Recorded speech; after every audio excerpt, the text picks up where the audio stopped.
This RealAg Radio podcast is brought to you by Coragen Max insecticide from FMC. Get fast, selective, extended control of grasshoppers, Bertha armyworms, diamondback moth, and cutworms in a convenient, concentrated formulation. Coragen Max insecticide works alongside beneficials for a 1-2 punch that keeps the fight going long after you've left the field. It's time for RealAg Radio on Rural Radio Channel 147 on Sirius XM.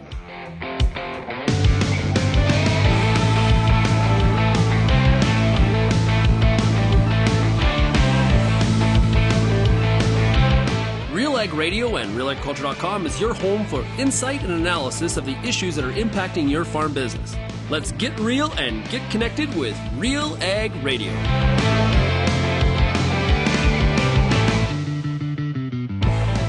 Welcome to RealAg Radio here on Rural Radio 147, Sirius XM. It is Thursday. Thanks so much for making RealAg Radio and Rural Radio 147 such a big part of your workday. Shaun Haney, your host here.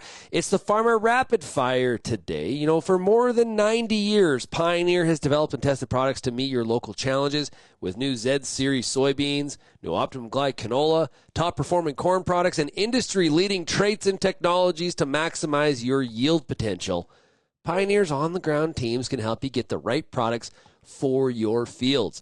Visit pioneer.com/Canada to learn more. Of course, Pioneer Seeds Canada is the exclusive sponsor of the Farmer Rapid Fire, so a big shout out to them. And of course, that website again is pioneer.com/Canada. Okay, today on the Farmer Rapid Fire, we're going to find out what's happening as we creep closer to planting time. Some people have put some seed in the ground, but for the most part, the rest of the country, the majority of the country is just trying to get started, okay, and just waiting for Mother Nature to cooperate. So we got Ethan Wallace. He's in Seaforth, Ontario. We got Dan Petker is in Norfolk, Ontario. Kevin Bisschop is all the way out in Chilliwack, BC.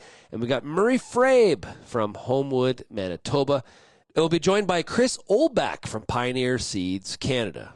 If you have any feedback, send me an email, shaney@realagriculture.com. You can also find us across all the different social media platforms, or you can also call the RealAg feedback line, 855-776-6147. Right now, we are joined by Ethan Wallace, coming out of Seaforth, Ontario. Ethan, how's it going? Yeah, very good, Shaun. How are you? Hey, man, I'm doing pretty good. What's happening on the farm this week? Not a lot. It's a little soggy out here right now. Several inches of rain over the last 3 or 4 days, so spring is on pause as far as it goes for equipment right now. Yeah, too much moisture? I wouldn't say too much to be out there today, but and probably for the next 1 or 2 days, but it's been a decent spring, some nice showers, so just happened to have 3 or 4 days of it in a row. Yeah, are you ready for planting? We're getting there. I got another piece of equipment to put through the shop yet. We've got to go over the corn planter one more time before we hit the field with it. But as far as everything else is ready to go when Mother Nature and the temperature permits us to. Are you pretty religious about going through that planter from head to toe and making sure that everything's operating as absolutely as it should be? We try to. We try to go over it before it goes back in the shed. I was waiting on a few parts, so it got tucked away before it was gone completely over, and we've got some new discs and some new parts to go on the row units. But we'll take a couple hours in an afternoon, and we'll get it finished off and field ready here shortly. So as you look at the conditions you got right now and kind of how things shake out, what's your biggest concern about 24? A few things. The first thunderstorm that rolled through here kind of missed us, and the old wives' tale that the first thunderstorm of the year is kind of dictates the weather pattern had us a little looking to what could happen, but the last 3 or 4 storms and systems have gone and given us some moisture. So hearing thoughts that this year could be like 2012, and we were very dry through planting and early that year, but got timely rains late in the season and wound up with actually a pretty good harvest out of it all. So concerns around interest rates and I don't know, some of the other geopolitical stuff that goes on that are always in the back of your mind. But I think for us here and we're optimistic. I guess like all farmers every year, we're optimistic that this year will be another profitable one for us. How are things at the dairy going? Really good. Feed didn't have as much energy last fall, obviously with all the smoke cover that we had last year due to the fires out in your neck of the woods. The corn silage was short a bit of energy, but the cows are producing well off of it. There's a little more goodies in their robotic pellet to keep them going, filling quota, and I guess that's the best I can ask out of them. Yeah. How concerned are you about HPAI? It is very concerning. To hear that it had made its way into Michigan was slightly terrifying until we understood how it got there. I think there's a lot of farmers making some changes to their biosecurity protocols. I know I share an employee with another farm, and we've both gone out and made sure she had clothing and footwear dedicated to our operations, and that anything she wore in my barn would not be in theirs. Just taking those added little bit of precautions. I've gone through and patched a bunch of the bird screen in the barn, trying to keep birds out of the dairy barn and away from the feed in front of the cows. Mm. Do you really think it's possible that, like, I don't know how to phrase this. I don't want to be like trying to go to the worst case scenario, but I won't be surprised the day when it's in the news that we found a case here in Canada. Will you? No, I probably won't be surprised when it inevitably happens. Usually we see things progress on wind patterns and that from the south through the border to here. I think all we can do as producers and as our organization at DFO is to make sure that everybody's done as much preparation as possible and is taking it as seriously as possible, and hopefully we can limit the impact and limit the number of farms that may be affected by it. Yeah, and I think that the key messaging that we've been saying and others, to reinforcing is the safety of the food system, right? That's the key point when we're talking to consumers.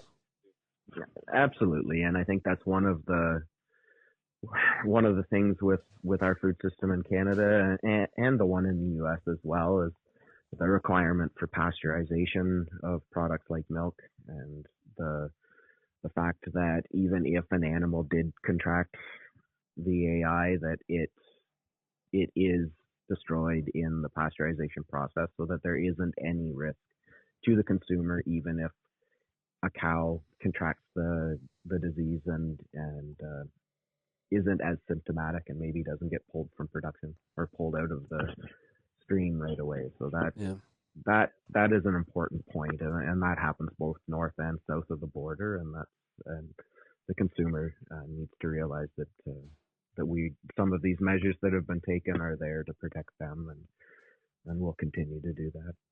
Any big plans for 2024? Not at this point. Part of my other career may take me to the Yukon this summer, so that will be interesting if it works out. What other career?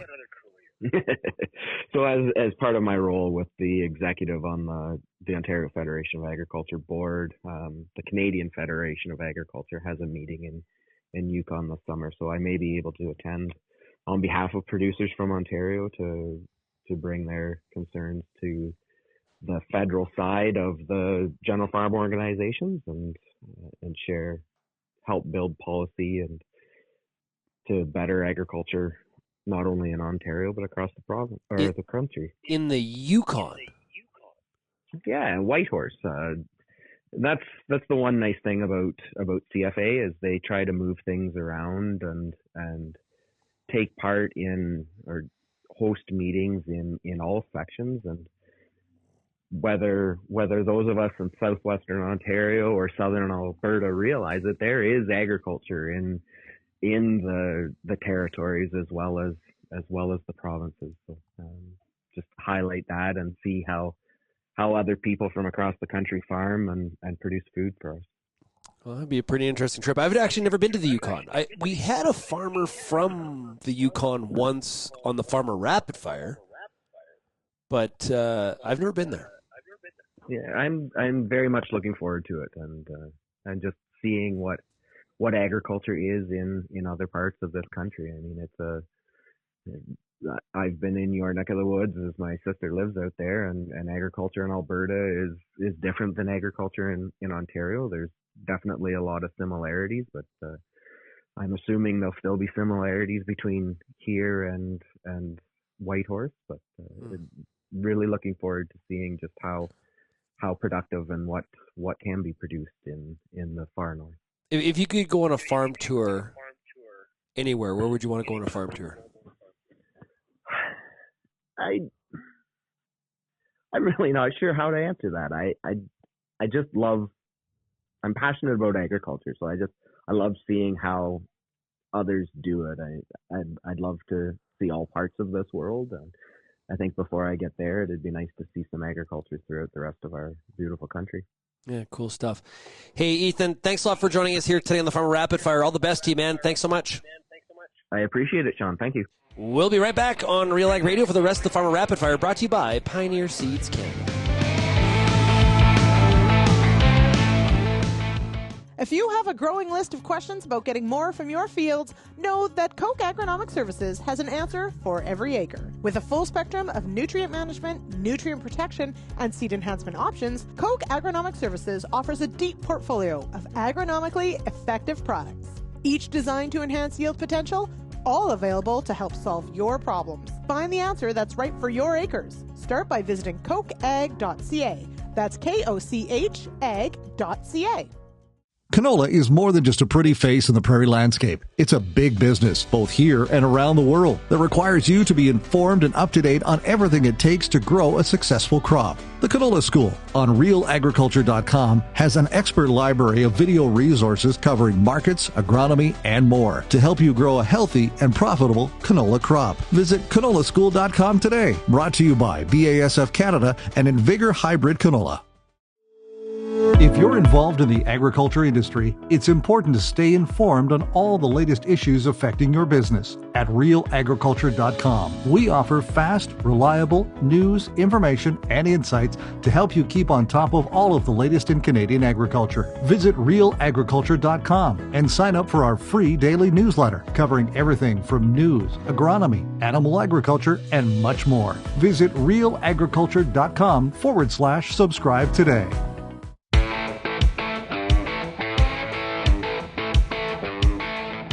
And welcome back to RealAg Radio and the Farmer Rapid Fire here on this Thursday, brought to you by Pioneer Seeds Canada. Joining us now is Dan Petker, coming out of Norfolk, Ontario. Hey, Dan, how's it going? Wonderful. How are you, Shaun? Pretty good. What's happened on the farm this week? A lot of sitting around. It was, no, that's a lie. Just tractor maintenance and getting a couple planters ready while the weather was good. And we just got rain, so now it'll be some more of that and sitting around and waiting. You got the planter ready to go? Yep. Both machines are ready. Tractors are good. Just, we're going to rebuild a couple of little wagon hitches and, yeah. And we're so caught up that we actually took on a project to rebuild one of our old John Deere 4240s in the meantime. So. Wow. Yeah. Okay. Yeah.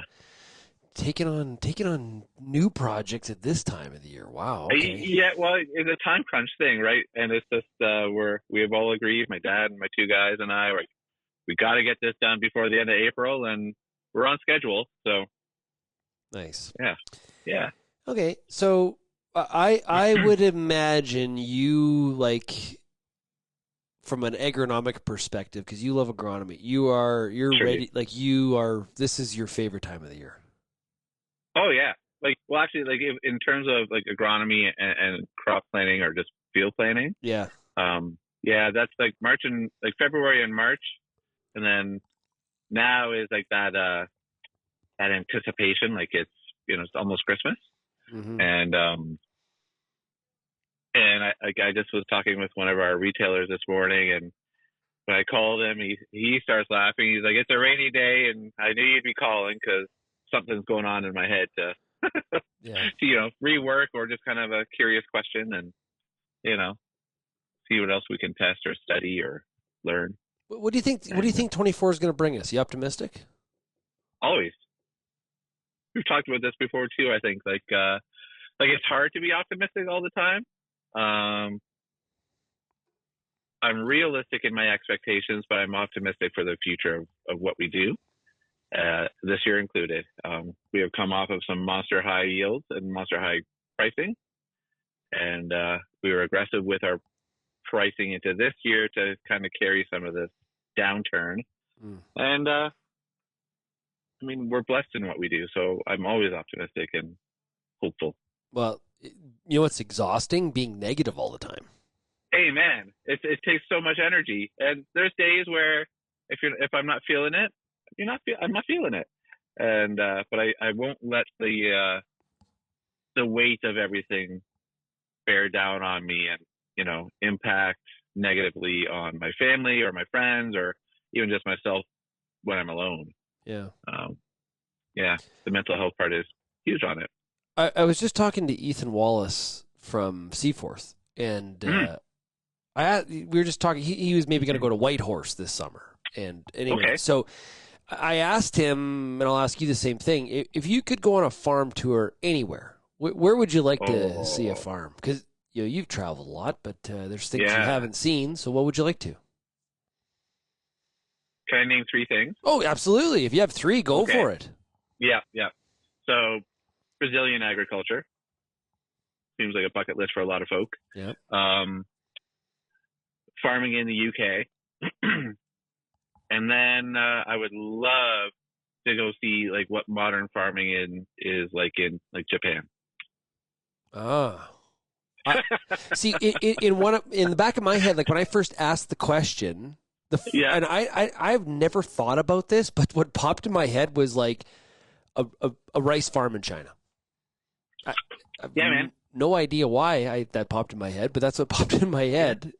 You think about it, Brazil for the scale. Yeah, just for the monster that it is. Yeah. And UK agriculture, pretty close to you, like in terms of practices and things like that. Yeah, but there's like that, like, and this is where I fall into the poetry or romance of agriculture or farming, and like you look at these pictures and these green rolling hills of the Cotswolds or whatever, and it's like that idyllic feel, and not that it's old timey, but there's a certain, I don't know, there's something in there, and then Japanese agriculture I would assume is hyper modern and refined just because of landmass, and lack thereof. The drone sprayers. Or it'd be cool to go see like some helicopter sprayers, drones, or you go to like one of these big monster farms in Africa, and there's modern agriculture happening there or burgeoning, and it'd be astounding to see that. If somebody was going to come to Canada, what would you show them for agriculture? Yeah, I would show them the myriad of horticulture that's grown in Norfolk County. And then I would ship them off into the West and show them how monstrously huge the prairies are and what gets done out there. Cool. And then, send them to wine country someplace, the Okanagan. It's a great way to finish off the tour. Yeah, right. Right? Wine tour, that's a little cheese. Sounds like a pretty good time. Looks like we're all going on a trip. Yeah, this sounds like fun. RealAg Tours, here we go. Oh man. Yeah. So from a marketing perspective, how you make it out there? We talked about some of the agronomics, but what about the markets? Hindsight is always like I wish I would have done more. I was pretty aggressive already, like selling the 2024 crop in 2023. And like I said, I wish I would have done more. But now it's I guess I'm not ashamed to say I'm still sitting on old crop corn, like 2023 corn, and I don't know why. There's a lot of us out there, and we're all kind of holding our heads down, and maybe it's in shame. But it's what it is. There's a lot of people. You're not alone. There's a lot. No, I fully recognize that, but most people won't talk about it. And like I fully understand, or I say to people as well, like the idea of like for us, like of $10 corn or $9 corn and $20 beans, let alone $10 wheat, like that was like a once in a lifetime blip. Like 4 on the backs of people getting bombed and killed. And now like the reality sets right back in, and production is happening everywhere. And, the markets don't care about our cost of production. The markets really don't care if we're successful or not. It's just the whole scale will get filled up. And, we just got to do our best. Yeah. Well, I think it's, I don't understand why people don't want to talk about it either. Like, whatever. It's like, own it. Well, I fully admit, like I don't feel a lot of shame in what I do, because I try to be forthright in my actions. But this one, like I feel that I failed myself, let alone the business. And I was like, it doesn't keep me up at night, but I think about it once in a while. I was like, why didn't I? What was that hang up? And I'm sure there's psychology of economics or of commerce books written or studies that will, I don't know, is it fear of missing out of the next big hit? I don't know. But, Yeah. I think a part of learning is talking about it. So if you're going to just sort of pretend it didn't happen, you use the word shame. Like, it's not, if anybody feels shame about it, that's the wrong way to feel about it. It's maybe regret. Right. Yes. Yeah. That's a better word. Yeah. Dan, thanks so much for joining us here this week, man. This is awesome. All the best to you during planting, okay? You as well. We'll be right back with RealAg Radio and the Farmer Rapid Fire, brought to you by Pioneer Seeds Canada, right after this.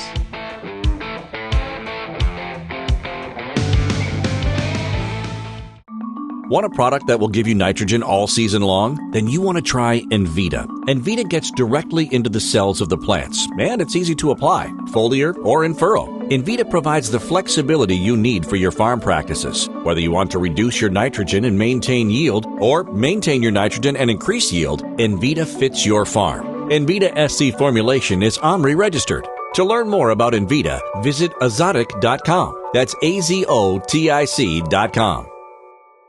Before you get back in the field this year, spend some time with the Corn School on RealAgriculture.com.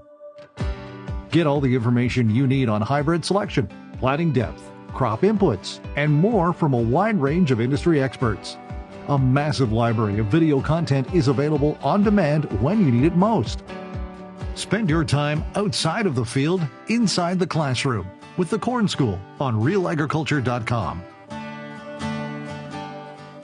Peter Johnson at Wheat Pete, RealAgriculture.com, and what an opportunity! Oh my gosh! You think you can't grow better wheat? You are absolutely wrong. We're going to show you how to strive for those record wheat yields that they get in the UK and in New Zealand. You can grow 150 bushel wheat. I'll show you how.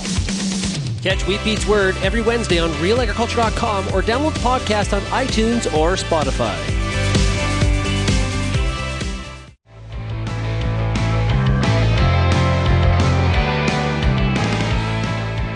We take the Farmer Rapid Fire, brought to you by Pioneer Seeds Canada, to Homewood, Manitoba, and we're talking to Murray Froebe. Hey, Murray, how are you doing today? Great, Shaun. Yeah, even better. We just had, over the past few days, we've been in a very dry area here in the River Valley. Our Homewood location is close to Carmen, Manitoba, and we've been missing lots of moisture, and we've just, over the past day and a half, we've had 3/4 of an inch. And just been a godsend, and at least know it can rain and have moisture again. So we're feeling pretty good here today. How far are you away from being able to get going? We've had a few seed customers. We operate a seed business and farm as well. We had a few seed customers just pick up on a nice warm past weekend and put a few acres of wheat in the ground. There's small pockets. Of course, it's field by field. and producer by producer who wants to get going this early. And seeding has just started. And I think by next week, when we dry up a little bit, it will be going hardcore by midweek. Yeah, dust will be flying, as they say. That's what we wait all winter for. The excitement of it's coming. There's something about the smell of like that, the soil and a little bit of diesel fuel and just it's springtime, Murray. Yeah, it's a farmer cologne, isn't it, Shaun? For sure. Yeah, be careful how much you apply. Okay. A little disclaimer there for everybody. How are you feeling about the year ahead? You got your crop rotation all set, your seeds all, of course, you're in the seed business, your seeds all lined up, and equipment's ready to go? Yeah, I guess equipment is pretty much ready to go. We've adopted, like a few other people in our area the past few drier years in the River Valley, adoption of more conservation tillage, kind of retaining that moisture practice. Got a few stubble fields left in certain pockets. Something that you probably wouldn't have seen, 5 or 10 years ago here on some of the special crop land as well. Oh, really? Okay. Carmen, that area's been that kind of in a dry bias for your context of dry. Yeah, I guess that's exactly right. In context, for instance, Saskatchewan has been dry for 3 or 4 years in a row, especially in your part of the world in Palliser. But yeah, we've been dry for the past couple years and pulling off miracles of crop on how little of moisture there is. And as a seeds person, and just realizing, is this part of some of the new varieties and genetics that have been able to, handle hardship a lot better than what they used to, or is it just a matter of we've really got roots going deep and tapping out any subsurface moisture here as well? Yeah. How are you dealing with the market situation? You feel like you're managing the risk and making sales that you can, or how are you steering through that? Yeah, good question. You asked before, just on how has our rotation been affected? Well, I've grown up with edible beans and special crops in our area, and of course, we see a slip in commodity prices. What happens? You get a lot of people asking, hey, what's this edible bean thing about? Or sunflowers in some cases, but sunflowers right now are experiencing a bit of that. Yeah, they're experiencing a bit of that COVID hangover, the same as the oats, where there's all this ramped up production and demand, and then we're just taking a while to eat through those piles of oats and sunflowers. But edible beans, seem to be an increase in acres of those locally. Pretty good corn crop last year, given how limited moisture some fields did get, and 2 good kind of easier falls in a row to harvest, and corn acres are definitely increasing, probably 20 to 25% in our local area. Really? We're not going to flood the market, though. No. Remember how little we are in the big scheme of things. Yeah. No, the market for sunflowers has been pretty weak, right? There's a lot out there in storage, right? Correct? And problems too, just over guys that are not reneging on contract deliveries, and then what do you do with it in the bin? There's only so many marketing opportunities for sure. That sucks. Hey, when but the dry bean market has been really interesting with a worldwide shortage. Especially Mexico has been very dry for past few years. Lots of demand for edible beans, and should be a lot of empty bins here at a lot of processor facilities exporting as fast as they can. Yeah, good stuff.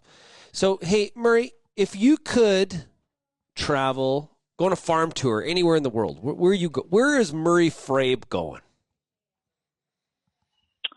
I think Commodity Classic would be pretty interesting.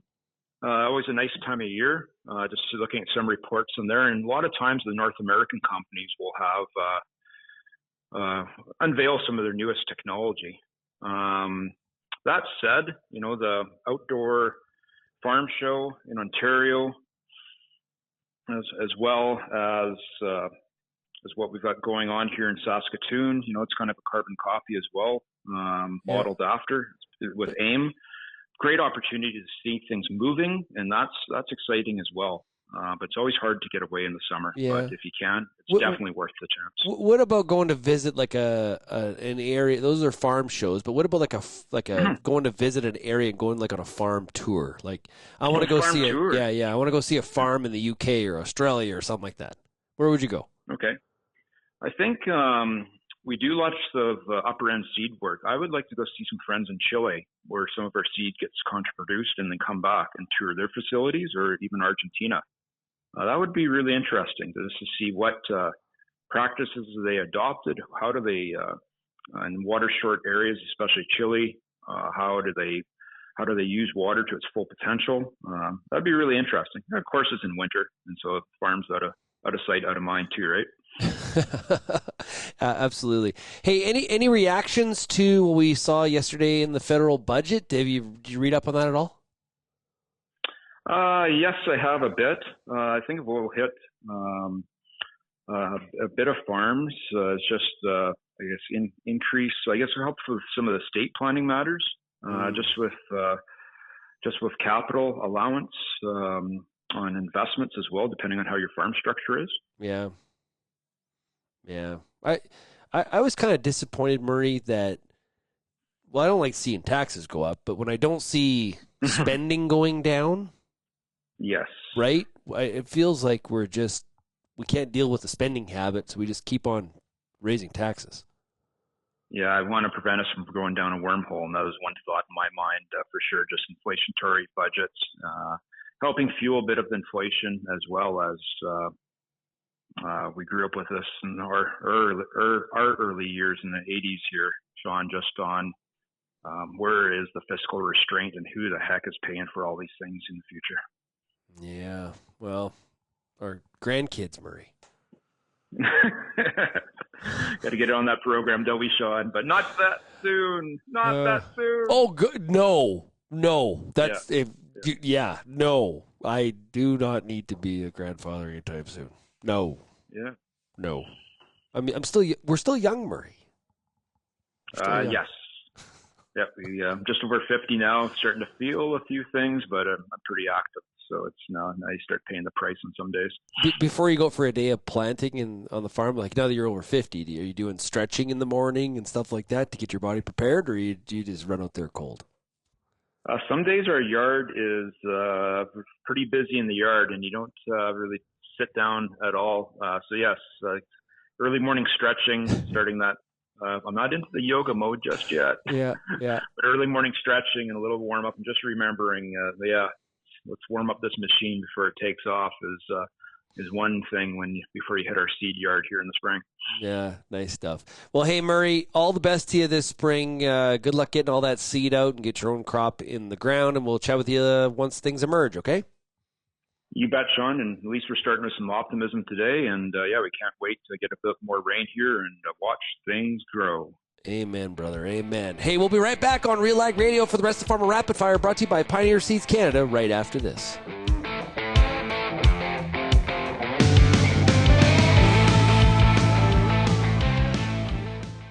CDC Endure is a new oat line from Alliance Seed. High yielding with excellent disease resistance and the quality end users ask for, all in one great oat variety. CDC Endure provides the high beta-glucan levels to make heart-healthy products like breakfast cereals. For more information on CDC Endure oats, as well as any other products from Alliance Seed, check out allianceseed.com or visit any Alliance Seed authorized retailers. Hi, I'm Bernard Tobin, host of the Soybean School on RealAgriculture.com. Throughout the year, on the Soybean School, we'll bring you timely agronomic video content from planting to harvest, from the latest agronomic research to the latest in production technology. Check out our massive video library on YouTube, RealAgriculture.com, or download the audio podcast versions wherever you get your podcasts. The Soybean School is brought to you by BASF and Syngenta Canada.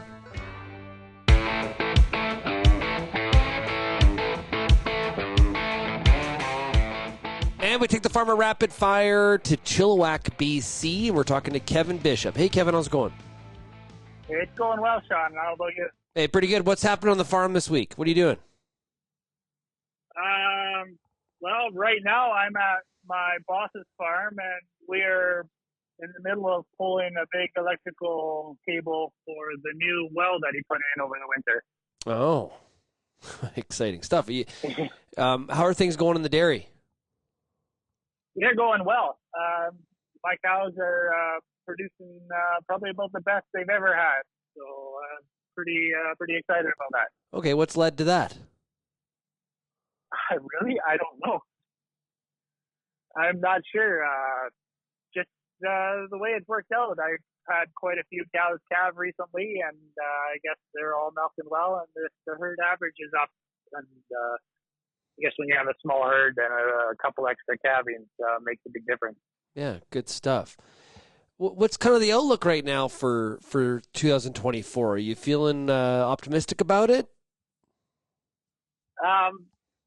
Optimistic and kind of nervous at the same time, because feed inventory is a big issue for our area this year. If we have another drought, feed inventory is going to be a big problem. Yeah, and what is the source of most of that feed? Well, personally, it's grass silage and corn silage. And if we're short, it's going to be buying lots of alfalfa hay. And is the reason for the shortness, has it been dry weather then? Yeah, the last 2 or 3 summers have been quite droughty, and then this past winter we had really rapid cold spell, and it winter killed a lot of our crops. So we're some people have low crops, and mine personally, I'm at like probably 75% for first cut. It's probably going to be about 75% of normal. Okay. Have you changed crop rotation at all to compensate for it, or is that kind of really hard to do? It's kind of hard to do. We double crop our corn silage acres with a winter wheat and Italian ryegrass mix. So we normally take that off early May, and then immediately go into corn silage again. But a lot of that is winter killed as well. So yeah, it's going to be a very interesting year if we get really dry again. You know, as a dairy farmer, how concerned are you about HPAI and some of the possible impacts it's going to have on the dairy industry, and if or when it's found in Canada? I'm concerned. We don't know what's going to happen when it does come. Is our milk going to be marketable? What's quota management going to look like if all of a sudden we're dumping whole herds worth of milk that's not saleable to the public eye, what's happened? Are infected cows, are they allowed to remain, or is the CFIA going to tell us that we have to dispose of them? There's a lot of unknowns yet, right? So, yeah, I'm doing the best to keep the birds out of my barn, so hopefully that helps. Yeah, I was just going to ask you if you've made any biosecurity changes because of all this.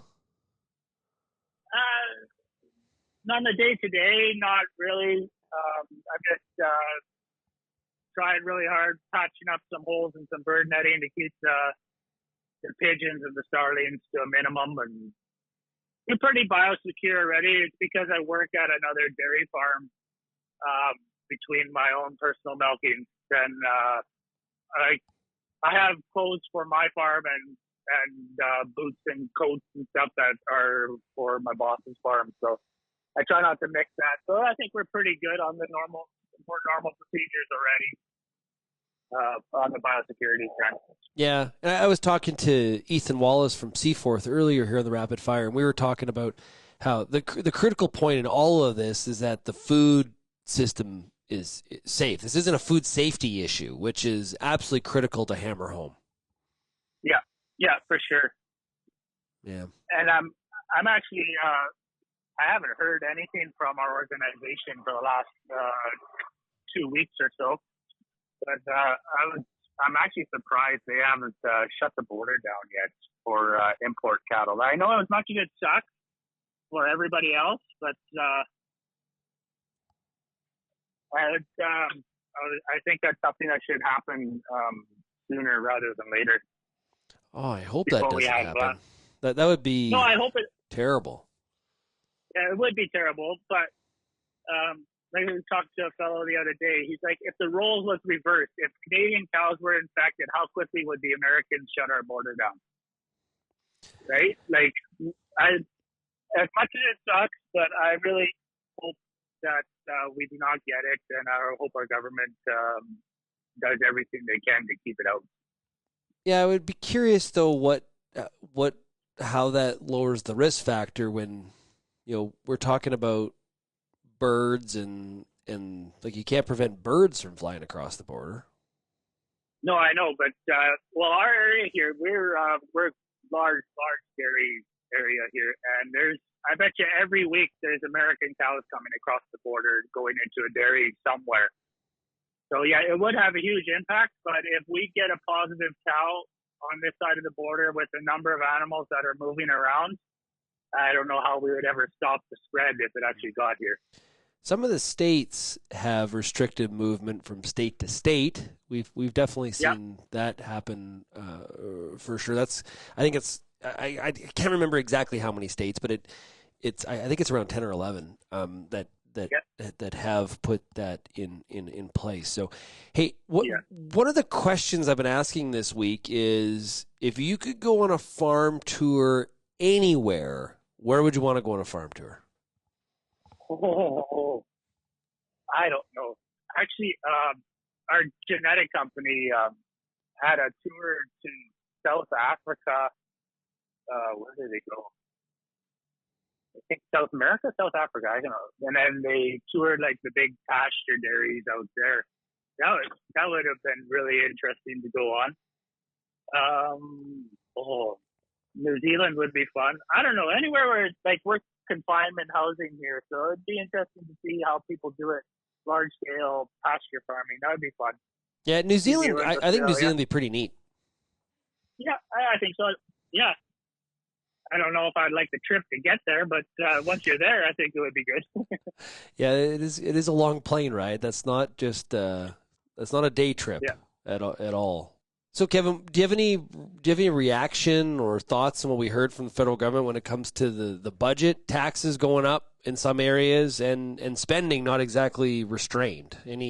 What were your perceptions? Did you hear anything? Yeah, my first impression, especially with the capital gains tax, still trying to wrap my head around what's all involved there yet, but it really makes you wonder if the government is actually interested in attracting business to the country. Like, why would somebody continue to want to invest and grow their business inside Canada if they end up paying, 66% capital gains tax or whatever the number was that was quoted? I can't quite remember, but that was kind of my first impression. I don't know if it's right or wrong to think that, but that was my first impression. Yeah, I think that's a pretty common one. I don't think you're on an island there at all whatsoever. Hey, Kevin, thanks so much for joining us here today. Really do appreciate it. All the best luck this spring, and I'll let you get back to some of the work you're doing there right now. Perfect. All right. Thanks for having me on, Shaun. We'll be right back on RealAg Radio here on Rural Radio 147, brought to you by Pioneer Seeds Canada.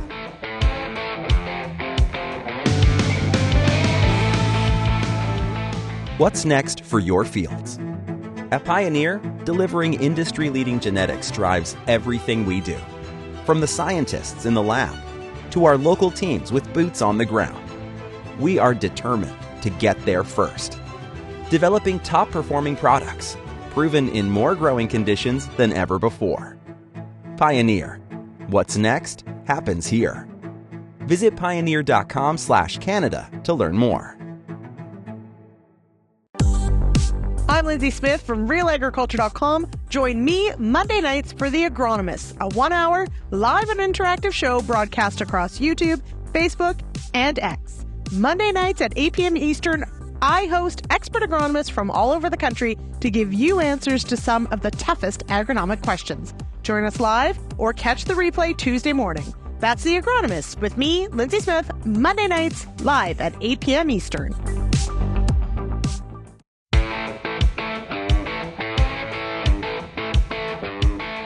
And welcome back to RealAg Radio here for the Farmer Rapid Fire, brought to you by Pioneer Seeds Canada. Joining us right now, coming out of Elmer, Ontario, it is Chris Olbach. Hey, Chris, how's it going? It's going well. Thanks, Shaun. Hey, what are you up to like in a week like this? It's kind of wet in your area, not the most springy of kind of conditions, but what are you up to? Yeah, no, we've been on a bit of a spring roller coaster here, coming off a few good days of weather and back into some not so good planning. Definitely on people's minds, but so yeah, it's a bit of a roller coaster. But yeah, my reps have been getting a lot of seed out lately, which is awesome. Farmers are certainly receptive to getting it now because they're close to putting their plans in action. So that's really good to see, and I know my reps have been working hard on that. So yeah, it kind of is that time where it's all like farming is a lot about logistics. I don't think we actually focus sometimes enough on we talk about agronomy and we talk about the equipment, but it really is logistical planning and execution that makes, I think, some of the separates some of the, okay or good farms from some of the great operations. For sure. Some of the pointy-headed agronomist types like myself have to compete with some of that time, but yeah, it's a lot of planning that needs to get in place, right? And, absolutely. And, when the weather is kind of that roller coaster, like you were just mentioning, patience at this time of the year is really important. Let's talk about that. Yeah, at least a little bit, right? I mean, I have a weather station up St. Mary's on the farm I grew up on, and it's got a soil temperature sensor at 2 inches, and so I can pull that information, right? And just yesterday, I think we were averaging about 53 degrees Celsius, and it was getting up to 64 at the high and then 44 at the low, right? But that can change. Like I said, roller coaster springs always happen in Ontario, and that can change quick, right? So patience is important. So I mean, soil temperature isn't everything, but it can fluctuate. So Fahrenheit. You said Fahrenheit. Yeah. Sure. Yeah. It was like, whoa, that is hot. That's what it reports in. So ambidextrous that way. Yeah. So. Yeah. I hear you. Sometimes it's hard to flip back and forth. Making sure, and I don't care whether it's you're planting corn and around Norfolk or you're putting canola in the ground in Western Canada, making sure that soil's fit, right, is really, really critical. And because wrong steps at the beginning here can really show their impacts right to the end. And we want to avoid that. Yeah. I mean, the crop is only a product of what it was the day before. And so starting it off good is critical, right? And that we talk about this fundamentals. I just had a group of young kids that have been not younger aspiring farmers that we had out and did some fundamentals, just looking at how corn seed develops, right? And those kinds of things, right? So making sure the soil's fit to carry is important in Ontario. And what I mean by that is, can it handle equipment? Are you disturbing the soil too much? If you push that envelope a little bit, is something that is always pays when people apply patience to that. But there's ways to do it. The best way is just to get out and have a good session, I guess, in your soil and maybe do some digging and get a feel for how the soil conditions are. So, yeah. Are there any things that you pass on to farmer customers and into some practical, I don't know, tips and tricks is not exactly the right description, but you know what I mean? Some advice to ensure that we do get off to that good start. Obviously, going over that planter and making sure that it's ready is. We heard that from a couple farmers today. We had talked to Ethan Wallace from Seaforth and Dan Petker from Norfolk. Yeah, you would know Dan. And they talked about going over that planter, making sure that it's absolutely ready before we get out to the field, so we don't identify those once emergence happens, we're like, what the heck was going on with the planter, right? We hate those situations. Yeah, for sure. No, I think you probably touched on it with a lot of them, but planter maintenance is huge heading in and following a checklist. I like the checklists that exist in the marketplace today. There's piles of information out there, guys. I'm not gonna inundate you with that, but become attuned with what your equipment, just what it can offer you in terms of when you can get out, but also make sure it's working right.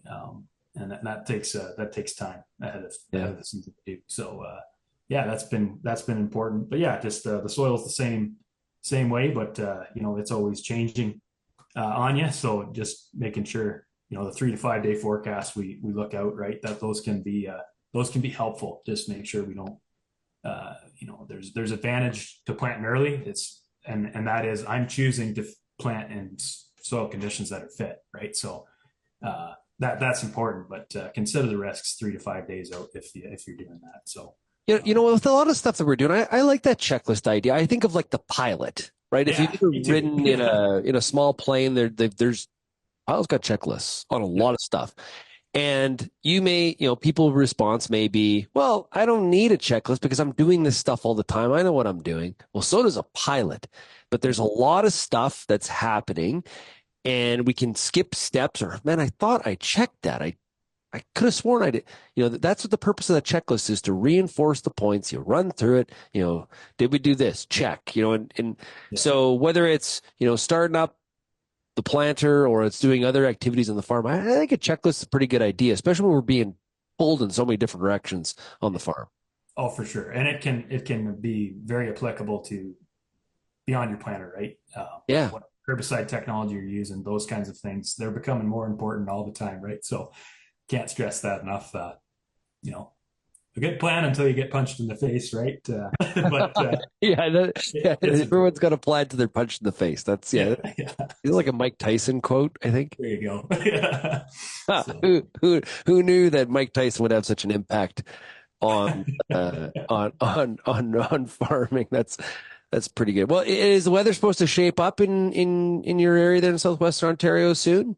Yeah, like we've had good. I can't say enough about the last 2 days. It's gotten a lot of guys thinking about their wheat, wheat management. Yeah. Their management there. A lot of wheat.